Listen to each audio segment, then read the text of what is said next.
This is the Citizen Report with Jonathan Shannon.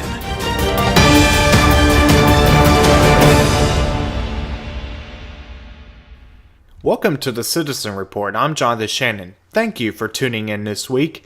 On our show today, we're going to be talking about the Constitution.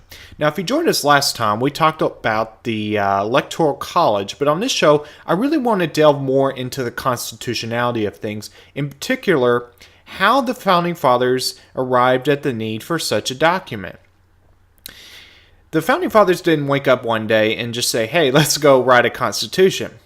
It was actually the end result of a series of events. It began, of course, with us declaring independence. And in fact, I actually briefly mentioned on my last broadcast that actually some of the people in the Continental Congress didn't actually want to completely secede from Great Britain, but rather just have a little more self-governance and basically not be abused by the British Crown at the time. Obviously, that did not happen. As a result, on July 4th, 1776, the United States of America was born. So, with that in mind, I want to talk about the document that actually came before the Constitution, because some people might actually not know that the Constitution didn't actually exist for the entire history of our country. There was something before that. There was something called the Articles of Confederation. Now, what was the Articles of Confederation? Well, basically, it was just a document that more or less operated as the Constitution of the time. However, it wasn't really at all what the Constitution is today. And I just want to read to you something I found in a book. I made a copy of the page, and I've got it right in front of me here. And it puts it quite well. It says, and I quote, "From 1776 to 1787, America was a loose alliance of states governed by the Articles of Confederation, whose fatal flaw was that power remained with individual states. The central government could neither raise revenues nor enact legislation binding on individual states." Now, you might be thinking, why did they have it that way? Because you would think that from the outset they would want to, consolidate power and have a strong, robust, central government, as we call it today, the federal government. But there was a very, very legitimate, very, very good reason for that.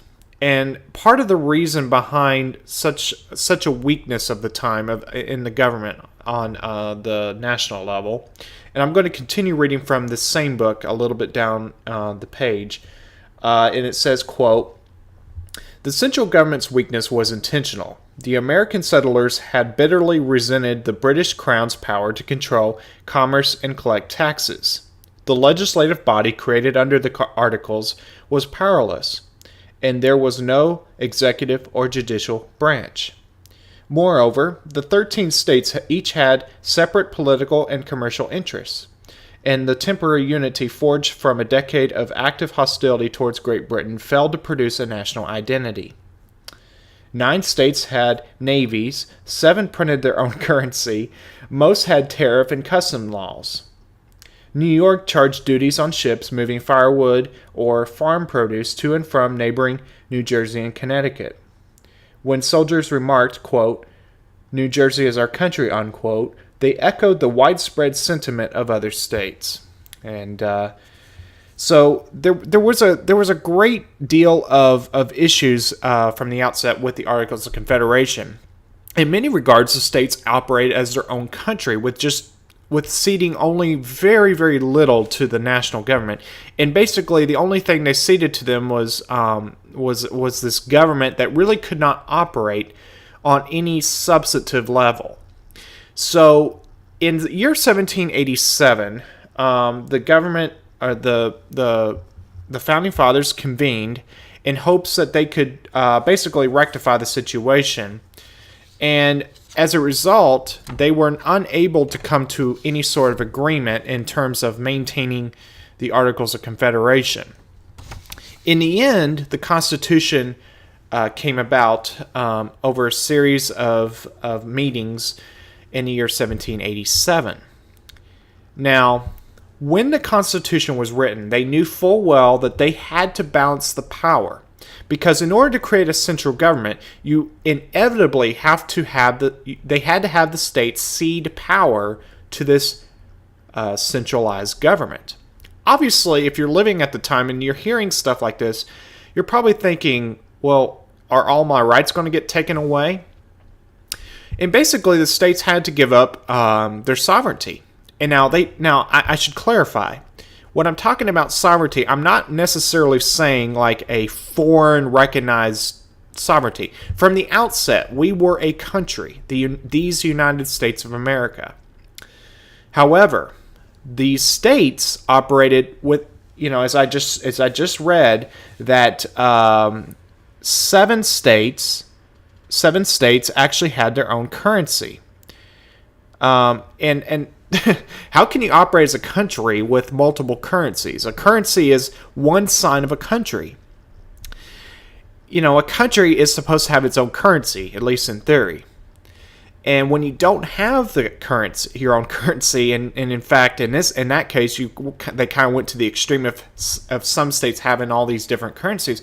You're just going to have chaos, and there's no way you can be united as a country. Part of our name, the United States of America, there is no way you can be a united country under that sort of system. So this Articles of Confederation had to be replaced, but it was, again, as I said, or as I quoted from the book, that it was not without reason that there was an Articles of Confederation, because they did not want tyranny. They did not want anything in the way of this dictatorship or anything in a resemblance thereof.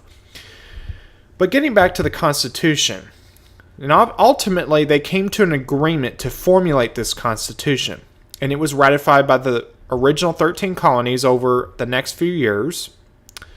And I just want to read to you the preamble of the Constitution. I've got it right in front of me here.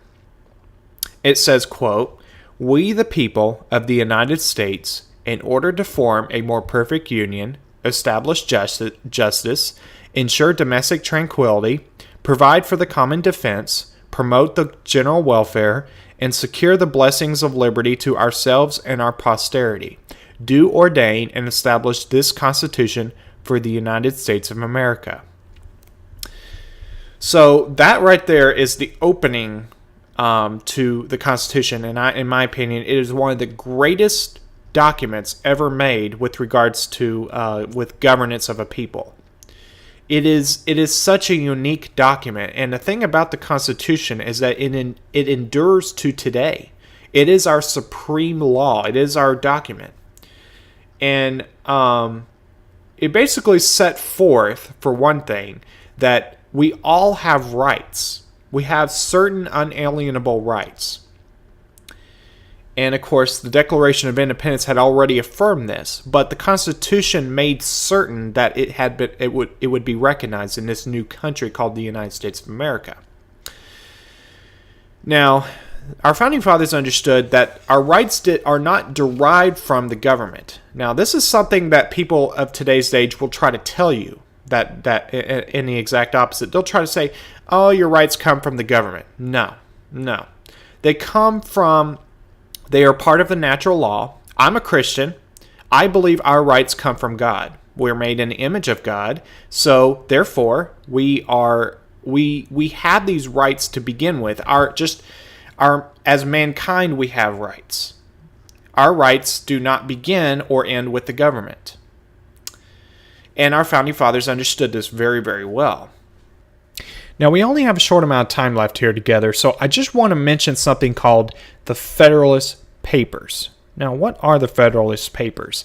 The Federalist Papers are a series of essays that were written by our founding fathers, and they were basically going through the rationale of how they envisioned government being, what the governance of the people, and also the Constitution itself. Now, I'm oversimplifying that, but that's in essence kind of what I'm getting at with that. So I want to read to you just part of Federalist number 51 by James Madison. I'm not going to read to you the whole thing, believe me. We don't even have close to that kind of time left. But I want to read to you the section from number 51, the Compound Republic, and then just a short excerpt from the next part. Quote, in a single republic, all the power surrendered by the people is submitted to the administration of a single government, and the usurpations are guarded against by a division of the government into distinct and separate departments. In the compound Republic of America, the power surrendered by the people is first divided between two distinct governments, and then the portion allotted to each subdivided among distinct and separate departments. Hence, a double security arises to the rights of the people. The different governments will control each other, at the same time that each will be controlled by itself.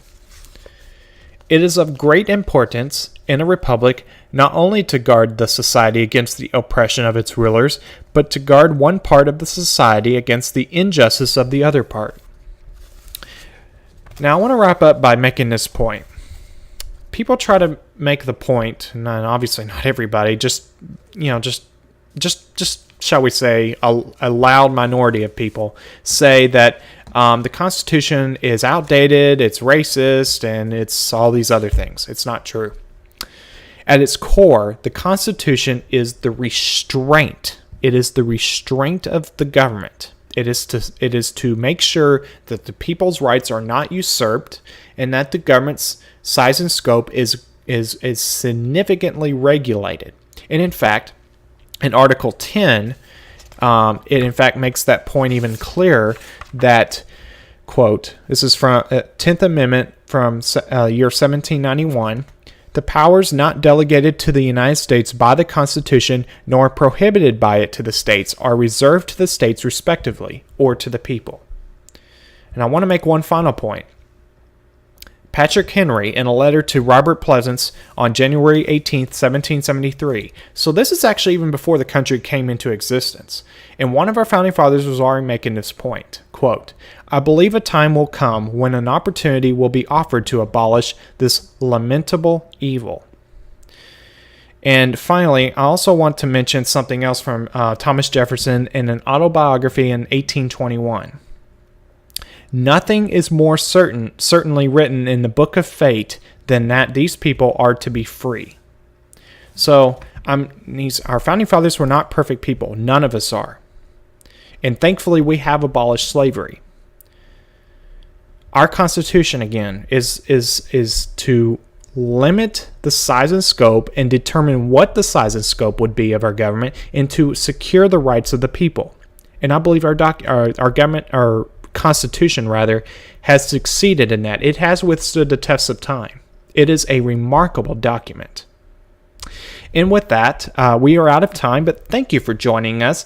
If you're watching me on YouTube, you might notice I'm now on video.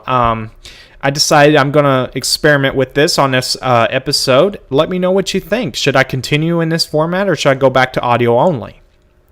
So, and again, thank you for joining us here on the Citizen Report. I'm Jonathan Shannon. I hope to see you right back here again next time. Have a great week ahead.